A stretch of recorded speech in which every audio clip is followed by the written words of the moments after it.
I used to think I had time. I don't know if other men my age feel that way, but I always thought there was this endless stretch ahead of me. Later, I'd say, every time a day passed with things left unsaid or unresolved. Later, I'd work less. Later, I'd take my wife out somewhere nice, surprise her like I used to when we first started dating. Later, I'd deal with those nagging aches in my joints, that pain in my back that kept showing up more frequently, like an unwelcome guest. When you're married to someone for decades, it's easy to slip into autopilot. Days blur, one into another, and you start taking for granted that the person next to you is there, will always be there, in the same predictable way. Maybe that's the part I'm struggling with most now, the realization that nothing is as solid, as unbreakable as I thought.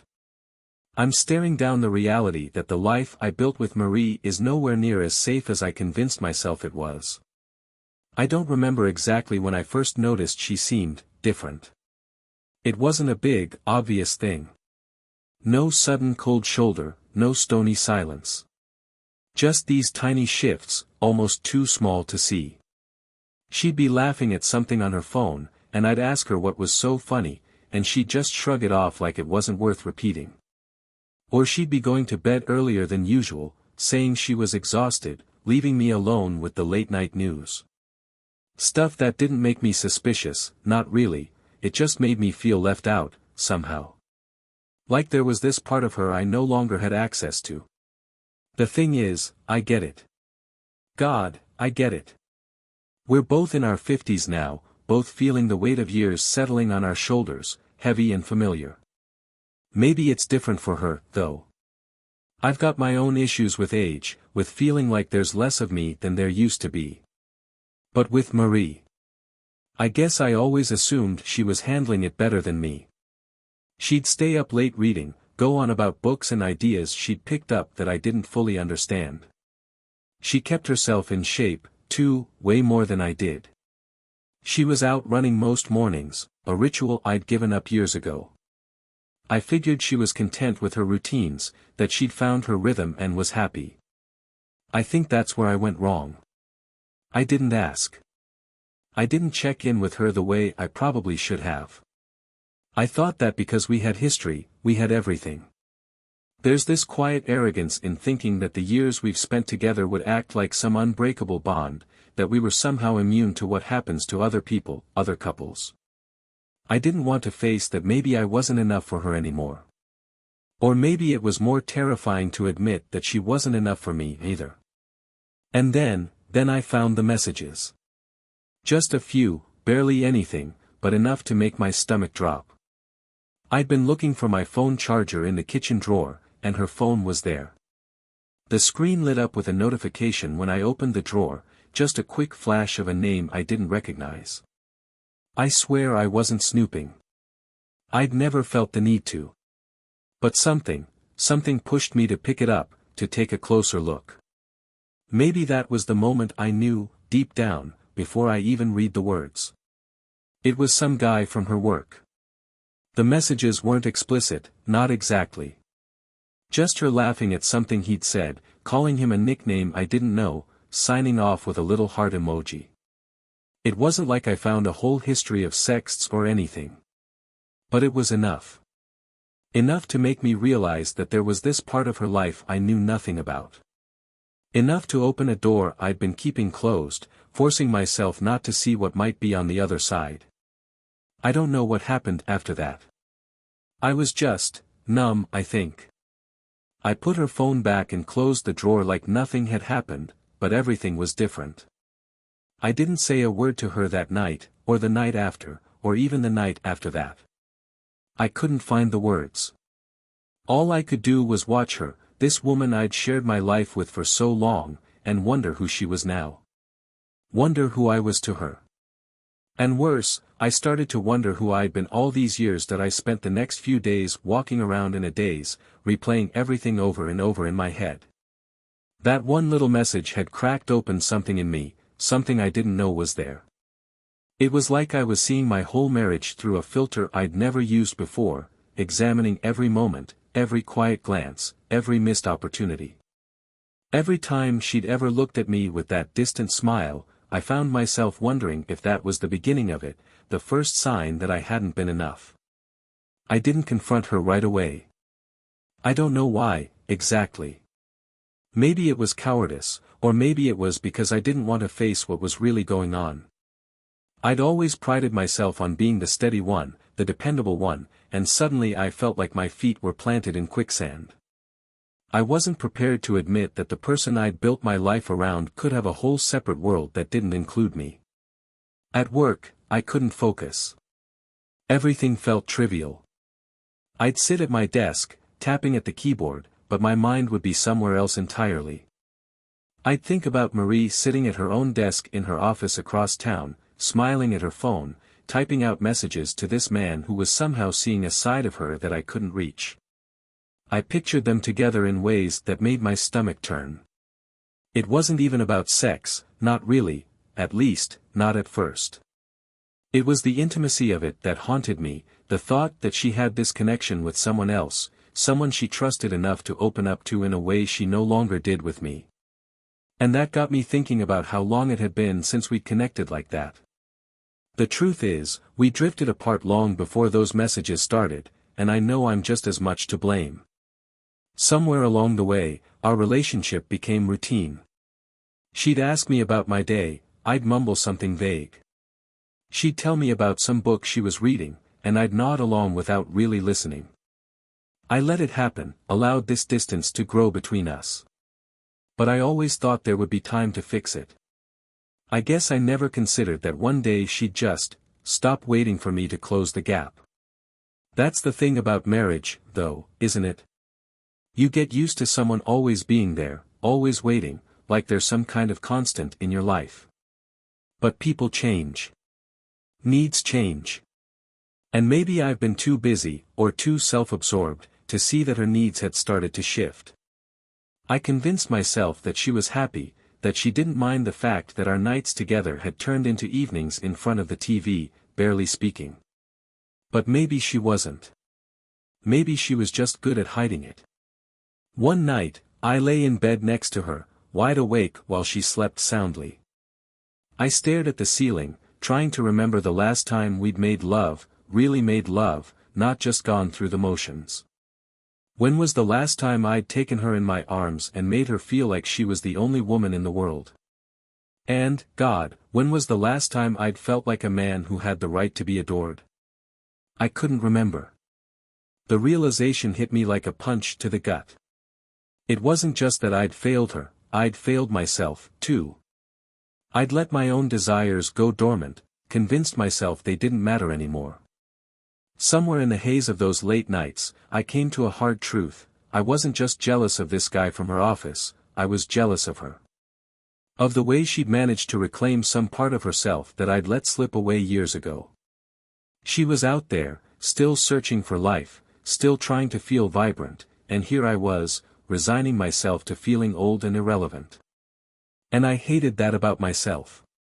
I hated that I'd let myself become this hollow shell of the man I used to be. I wondered what it was that she saw in him. Was it the way he looked at her, like she was special, like he was seeing her for the first time? Did he make her laugh, really laugh, the way she hadn't laughed with me in so long? Was it his youth, his energy, something that made her feel alive again? I didn't know, and in a way, I didn't want to know. Because knowing meant acknowledging that I was the one who'd let that part of her die in our marriage. The thought kept me up at night, gnawing at me, making it impossible to focus on anything else. I started noticing all the ways I'd let myself fade. The sag in my shoulders, the way I'd given up on things I used to enjoy, the way I'd let myself become predictable, stale. I saw myself through her eyes, this middle-aged man, comfortable, set in his ways, a shadow of the person I used to be. And I couldn't shake the feeling that maybe she was right to seek something outside our marriage. That maybe, in some painful, twisted way, she deserved more than what I'd been giving her. But knowing that didn't make it hurt any less. It didn't change the fact that I felt betrayed, blindsided. There was this gaping wound inside me, and every time I looked at her, it only got deeper. I wanted to talk to her, to ask her outright what this guy meant to her, but I was terrified of her answer. Because once I knew the truth, there'd be no going back. And part of me, a part one wasn't proud of, still wanted to believe that we could come back from this. After a few days of this silent torture, I couldn't take it anymore. The questions were eating me alive, filling my head with images I didn't want, thoughts that made me feel like a stranger in my own life. So, one night after dinner, as we were washing up in the kitchen, I forced myself to ask. "Marie," I started, my voice coming out rougher than I'd intended. She looked up, surprised, a little cautious. I don't think I'd said her name like that in a long time, like it was fragile, something I wasn't sure I had the right to hold. Is there something you need to tell me?" My heart was hammering in my chest, each beat loud and painful. I thought I was prepared, but as soon as the words left my mouth, I felt this wave of regret, like I'd just opened a door I couldn't close. She stared at me, her face carefully blank, but I saw the flicker in her eyes. A hint of fear, maybe. Guilt. She knew exactly what I was asking, even though I hadn't said the words. For a second, I hoped she'd deny it, brush it off, say I was imagining things. I think some part of me would have accepted even the smallest lie, just to keep things steady, to keep us in the world I'd been pretending we still lived in. But Marie's always been honest, brutally so. It's one of the things I loved about her when we were younger, the way she could never fake a smile or say something she didn't mean. And now, that honesty felt like a knife to the chest. She looked down at her hands, twisting the dish towel nervously, and nodded. Just a tiny movement, but it was enough. It was like the ground dropped out from under me. I remember gripping the counter, afraid that if I let go, I'd fall right through the floor. "How long?" I asked, my voice barely a whisper. "A few months," she said, her voice so quiet it was almost lost in the hum of the fridge. She wouldn't look at me. I didn't mean for it to happen, I swear. It just did. I wanted to scream, to yell at her, to demand how she could let something like this just happen. But when I opened my mouth, nothing came out. I was so angry, so hurt, but the words were tangled up inside me, stuck behind the shock of hearing her admit it. Instead, all I could do was ask her why. Why him? I managed. It was a pathetic question, but it was all I had. Why him? Why anyone? She took a deep breath, still avoiding my eyes, and then she started talking in a voice that was small and trembling. "It wasn't about him, really," she said. It was about me. I felt like I was disappearing, like I wasn't anyone anymore. Just your wife, just, this person going through the motions every day. And then he saw me. Her voice broke a little on those last words, and she bit her lip, as if trying to keep herself together. He looked at me like I mattered. Like I was still interesting, still, desirable. I don't think I'll ever forget how she said that. Desirable.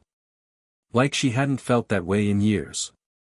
Like that part of her was dead, and I hadn't even noticed. And the worst part was, she was right, wasn't she? When was the last time I'd made her feel that way? I used to, I think. Back when we were younger, back when I couldn't keep my hands off her. I used to look at her like she was the only thing in the world that mattered. But somewhere along the line, I stopped. I stopped seeing her that way, stopped reminding her that she was beautiful, that she was wanted. And now, here we were, standing in our kitchen with years of unspoken words between us. I felt something shift inside me, this mixture of shame, anger, and sorrow all swirling together until I didn't know where one ended and the other began. I wanted to tell her I was sorry, but what good would that do now? Saying sorry felt like putting a bandage on a wound that was already festering. I knew I'd let her down. I knew I'd been complicit in the quiet death of our marriage. But at the same time, I couldn't just brush off the betrayal. This wasn't just my fault. She made a choice that shattered everything I thought I knew about us. Did you did you love him? I forced myself to ask, even though I didn't want to know the answer. The thought of her loving someone else was unbearable, a pain I didn't know how to process. She shook her head quickly. No, it wasn't like that. It wasn't. I didn't want to leave you. She paused, finally meeting my eyes, and I could see the guilt etched deep in her expression. It was never about replacing you. I needed to feel alive again. I didn't know how else to find that part of me. Those words hurt even more than I thought they would. She wasn't trying to replace me, she was trying to find herself. And somehow, in this twisted way, that almost made it worse. Because it meant that I hadn't just lost her to another man. I'd lost her to time, to age, to the creeping invisibility that neither of us had been able to stop. I felt myself growing numb, shutting down as the weight of it all settled on me. This wasn't something we could just talk through, some quick fix we could apply and move on. It felt like a fracture that went all the way down to the foundation of us. And now, I was stuck, wondering if we could ever repair it, or if it was even worth trying. Finally, I just nodded, my throat too tight to speak. I wanted to walk away, to go to bed and pretend this conversation had never happened, but I couldn't move. I just stood there, staring at her, this woman I'd known for so many years, and realized that maybe I didn't know her at all.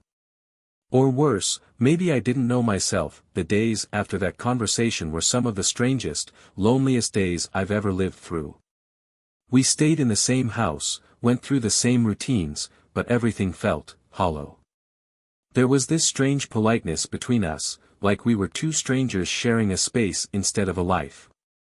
I'd catch her looking at me sometimes, her eyes full of things she wasn't saying, and I'd feel this rush of anger and sadness, mixed with this terrible, gnawing emptiness. I didn't know how to act around her anymore. Every time I looked at her, I felt the sting of betrayal, the image of her with that other man lurking in the back of my mind. But I also felt something else, something I hadn't expected. Beneath the anger and the hurt, there was this creeping sense of responsibility, this relentless voice in my head whispering that I'd had a hand in pushing her away. I started to realize that I'd been avoiding looking at my own reflection for a long time, both literally and figuratively. Marie wasn't the only one who'd stopped recognizing herself. Somewhere along the way, I'd stopped recognizing myself, too. I used to be someone who cared, someone who tried. I used to be a husband who showed up, who listened, who took her in his arms and made her feel safe and loved. But that man had slipped away, replaced by someone who worked late and went to bed early, who chose silence over connection. Maybe it was the shock of the affair, or maybe it was just the inevitable reckoning that comes with age, but suddenly I couldn't avoid those truths anymore. I saw all the ways I'd let my life shrink, all the ways I'd let myself settle into a version of me that barely felt alive. I was 54, and I felt like I'd already checked out of my own life. One night, about a week after our conversation, I found myself sitting in the garage, nursing a beer and staring at the old photo albums Marie had insisted we keep out here. They were thick, dusty things, tucked away in a cardboard box that hadn't been touched in years. I don't know why I pulled them out. Maybe I was looking for something to hold on to, something that reminded me of a time before all of this went wrong. I opened the first album, flipping through page after page of our younger selves. There we were, laughing on some beach, Marie with her wild, curly hair blowing in the wind, my arm around her shoulders. Another picture of us at a friend's wedding, both of us a little tipsy, my tie loosened, her lipstick smudged from laughing too hard.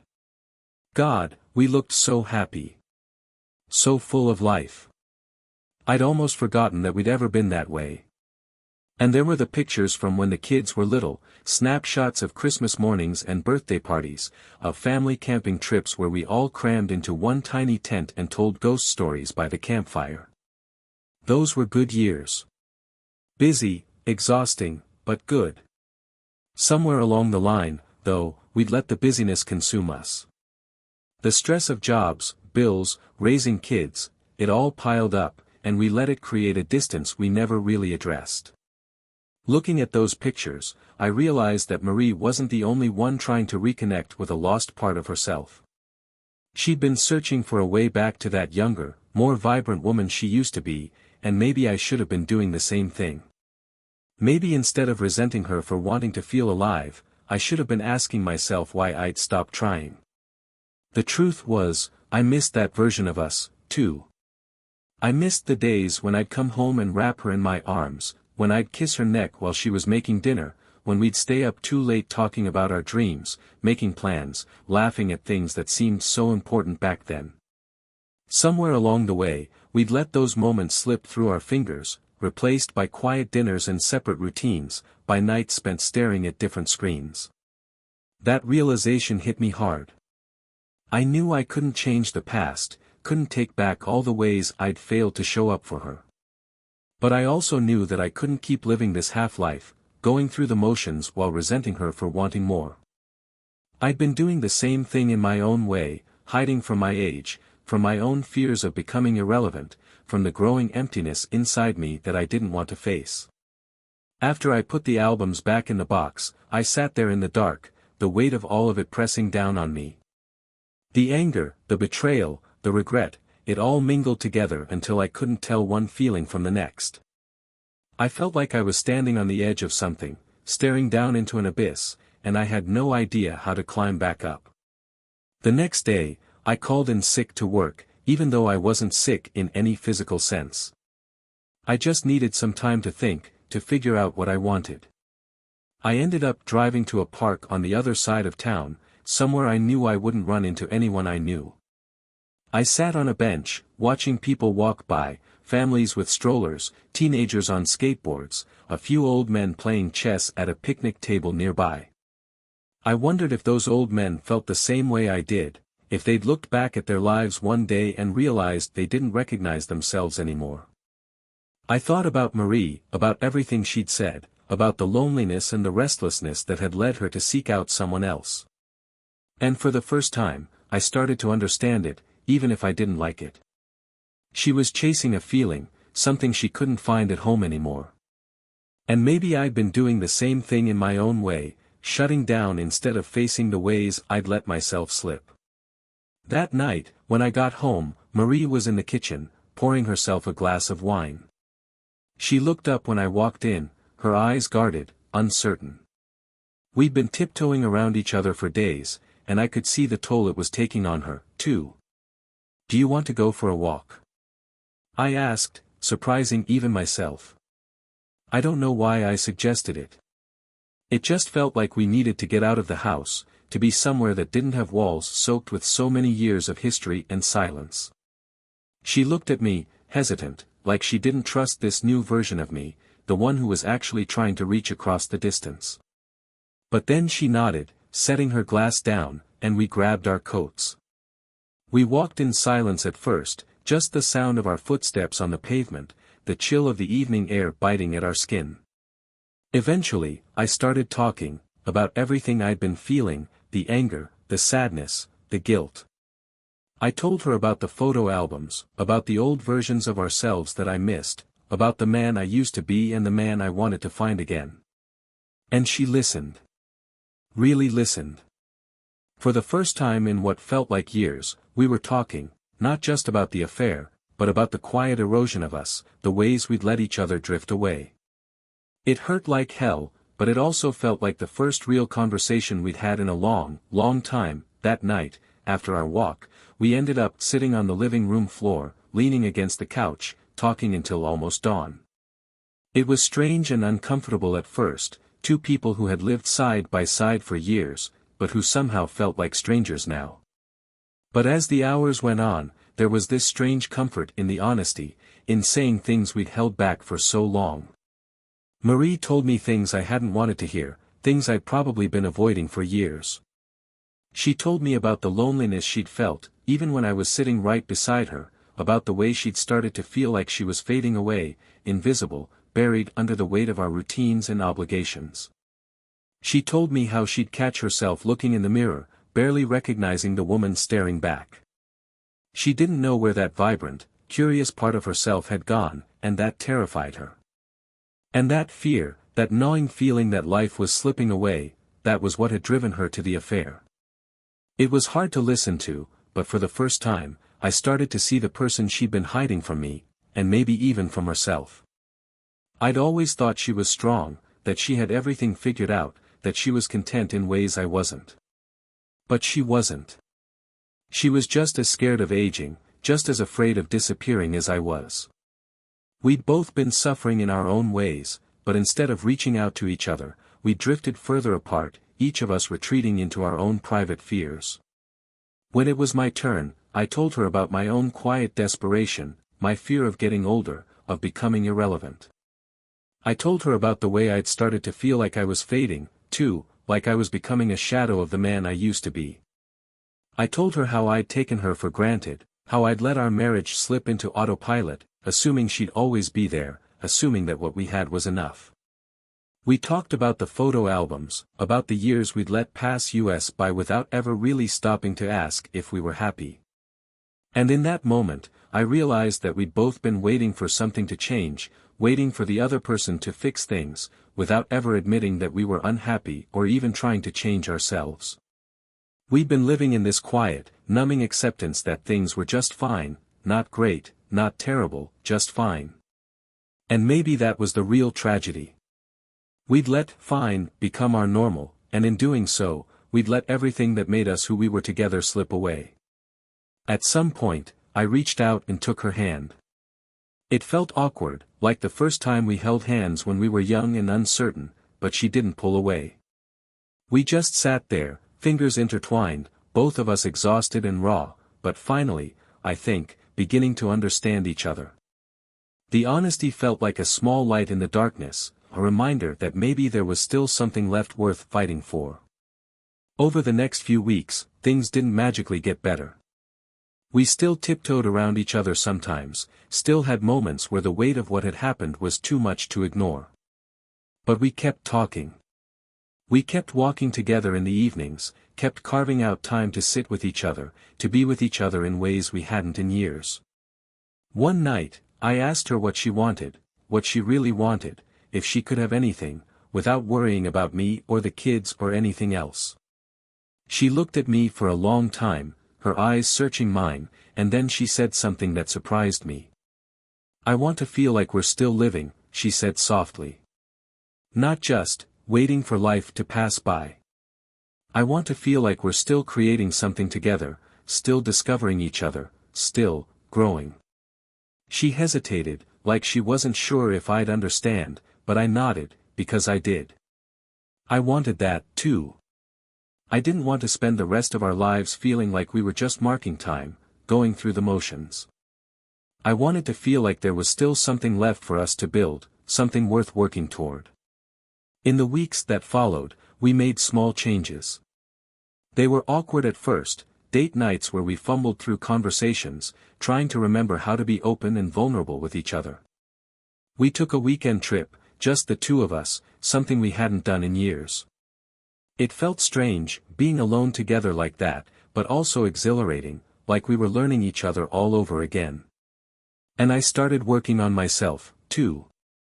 I couldn't blame everything on her or on the marriage. I'd let myself fade, let myself become someone I barely recognized. I started running again, just a few miles in the morning, but enough to remind myself that I was still capable of pushing myself, of challenging myself. I tried to reconnect with old friends, people I'd let drift away over the years. I tried to remember what I used to love about my life, and to find a way back to that person. Marie and I still had a long way to go, and there were days when the doubts crept back in, days when I wondered if we'd ever really be able to move past what had happened. But I could see a difference in her, too. She seemed lighter, like she was finally starting to forgive herself, and maybe even me. She was putting in the work, too, trying to find herself in ways that didn't involve another person, trying to feel whole again on her own terms. One evening, we were sitting on the porch, watching the sun dip below the horizon, when she reached over and took my hand. It was such a simple gesture, but it felt like a promise that, even though we'd lost our way, we were both willing to keep trying, to keep showing up for each other in ways we hadn't before. We're still figuring it out.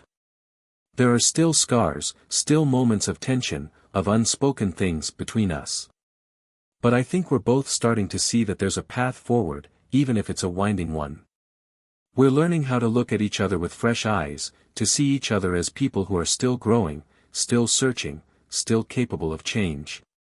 And maybe that's what marriage really is, not some static thing you build and then sit back and admire, but a living, breathing connection that you have to keep nurturing, keep fighting for, even when it gets hard, especially when it gets hard.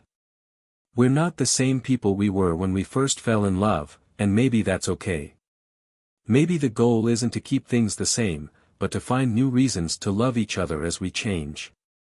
As I sit here now, watching her, I realize that I don't fully know the woman she's becoming, and she doesn't fully know the man I'm trying to be, either. But we're both here, both willing to try. And maybe, just maybe, that's enough.